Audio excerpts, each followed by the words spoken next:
स्वातीज किचनमध्ये आज आपण बहुगुणी आरोग्यदायी अशी चटणीची रेसिपी पाहणार आहोत।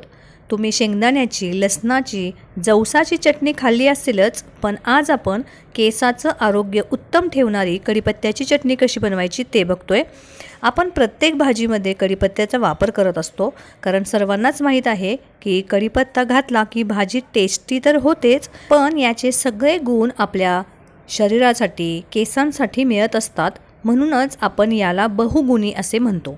बाजारात गेलो की आपण प्रत्येक वेळी थोडा कढीपत्ता घेतच असतो, पण आज मी माझ्या आईच्या घरी असलेल्या मोठ्या झाडाचा अतिशय सुवास असलेला फ्रेश कढीपत्ता वापरलेला आहे। भरपूर कढीपत्ता मी येताना घेऊन आलेली आहे।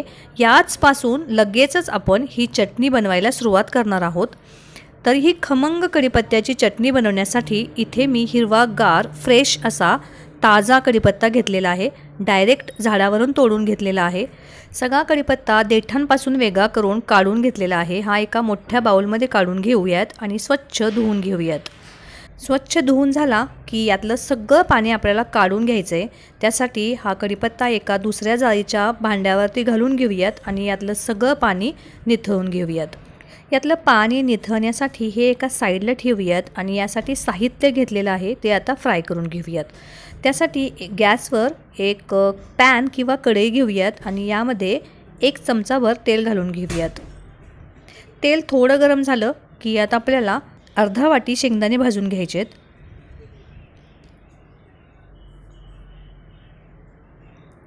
शेंगदाणे अगदी मंद आचेवर ब्राऊन रंग येईपर्यंत भाजून घ्यायचेत, म्हणजे याचा स्वाद खूप छान येतो। शेंगदाणे भाजून झाले की हे काढून घेऊयात आणि याच कढईमध्ये आपण 2 चमचे उडदाची डाळ घालून घेऊयात। याचा हलका रंग बदलेपर्यंत आणि सुगंध येईपर्यंत ही डाळ आपल्याला भाजून घ्यायची आहे। सुरेख असा सुगंध येतोय या डाळीचा। मस्त रंग आला की ही डाळसुद्धा आपल्याला काढून घ्यायची आहे। आता याच पॅनमध्ये 2 चमचे भाजकी डाळ आपल्याला घालून घ्यायची आहे। ही डाळ आपल्याला जास्त भाजायची गरज नाही आहे, कारण ही ऑलरेडी भाजलेलीच असते। त्यामुळे साधारण 1 मिनिटभर आपल्याला ही डाळ फ्राय करून घ्यायची आहे। डाळ भाजून झाली की ही सुद्धा आपल्याला काढून घ्यायची आहे। आता याच कढईमध्ये आपल्याला खोबरं किसून घेतलेलं आहे। मी साधारण अर्धी वाटी खोबरं घेतलेलं आहे। हे खोबरं आपल्याला छान रंग येईपर्यंत भाजून घ्यायची। तुम्ही पातळ काप करून जरी घेतलेत तरीसुद्धा चालेल। अगदी ब्राऊन रंगावर किंवा कुरकुरीत होईपर्यंत भाजून घेऊयात। खोबरं छान भाजलं की चटणीला छान टेस्ट येतो, त्यामुळे छान कुरकुरीत होईपर्यंत खोबरं मंद आचेवर भाजून झालेलं आहे। सुरेख रंग आलेला आहे। आता हे खोबरंसुद्धा काढून घेऊयात।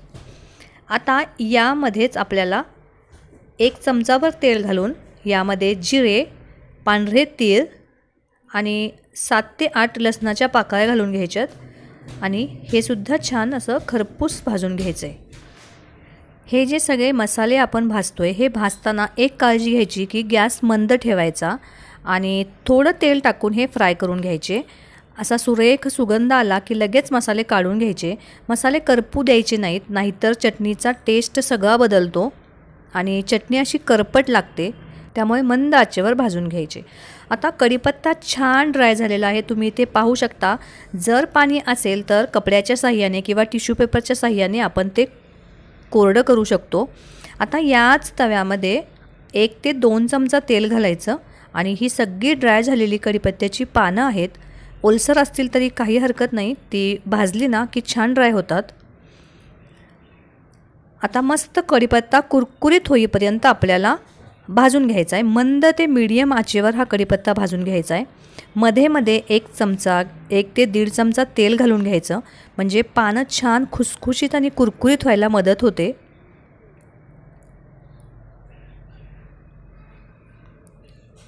पानं जर ओलसर असतील तर कढीपत्ता भाजण्यासाठी वेळ लागतो, त्यामुळे पानं कोरडी करून घ्यायची। तरीसुद्धा साधारण 4 ते 5 मिनिट हा कढीपत्ता आपल्याला छान भाजून घ्यायचा आहे। भाजताना त्यातलं पान सेपरेट करून घ्यायचं, म्हणजे कधी कधी काय होतं पानं एकमेकांना चिकटतात, मग ती ओलसर राहतात, मग चटणी खराब होण्याची शक्यता असते। त्यामुळे सगळी पानं सेपरेट करून अगदी कुरकुरीत होईपर्यंत कढीपत्ता भाजून घ्यायचा। तुम्ही इथे बघू शकतात अगदी मस्त असा आवाज येतोय कढीपत्त्याचा आणि कढीपत्ता हातात घेतला की अगदी छान असा मॅश होतोय, म्हणजे कढीपत्ता छान फ्राय झालेला आहे। आता हा थंड करून घेऊयात। कढीपत्ता त्याचबरोबर सगळं साहित्य जे आपण भाजून घेतलं होतं, फ्राय करून घेतलं होतं, ते सुद्धा थंड करून घेणं गरजेचं आहे। सगळं साहित्य थंड झालेलं आहे। चला तर मग हे सगळं साहित्य एका मिक्सरच्या भांड्यात घालून घेऊयात। मिक्सरच्या भांड्यात सगळं साहित्य घालून झालं की यामध्ये 1 ते 1.5 चमचा मिरची पावडर घालून घ्यायची। इथे मी बेडगी मिरची वापरली आहे 1 चमचा आणि अर्धा चमचा तिखट पावडर वापरलेली आहे। आता यात चवीनुसार मीठ घालून घ्यायचं। अर्धा ते पाऊण चमचा चाट मसाला घातलेला आहे। आता यामध्ये सगळी कढीपत्त्याची जी पानं आहेत ती घालून घेऊयात।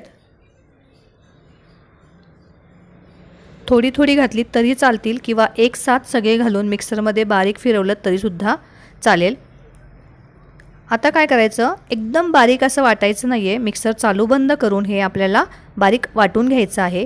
काही मिश्रण ओलसर असतं, काही मिश्रण ड्राय आहे, त्यामुळे एकसारखी अशी ही चटणी अशी करून घ्यायची। तुम्ही इथे बघू शकतात मस्त अशी कढीपत्त्याची चटणी आपली तयार आहे। आता थोड्या वेळाने हे काचेच्या भरणीत भरून घ्यायची। सर्वप्रथम ही व्यवस्थित चमच्याच्या साहाय्याने एकजीव करून घ्यायची। आता ही खायची कशी, तर यामध्ये कच्चं तेल टाकून खाऊ शकता किंवा 1 वाटी दही घ्यायचं आणि त्या दहीमध्ये ही चटणी घालायची आणि मिक्स करून भाकरीसोबत किंवा चपातीसोबत खाऊ शकता। म्हणजे मुलांनी भाजीमधला पोह्यामधला कढीपत्ता जरी काढून टाकला तरी आता अशी ही बहुगुणी कढीपत्त्याची चटणी मुलांना देऊ शकतो। तोंडाची चव वाढवणारी, बहुगुणी, केसांच्या समस्या दूर करणारी कढीपत्त्याची चटणी तुम्हाला नक्कीच आवडली असेल। जरूर करून बघा। तुमची चटणी कशी झाली हे मला सांगायला अजिबात विसरू नका। व्हिडिओला लाईक करा। साथीच किचनवर नवीन असाल तर सबस्क्राईब करायला अजिबात विसरू नका। परत भेटू अशीच एक नवीन आणि मस्त रेसिपी घेऊन। धन्यवाद।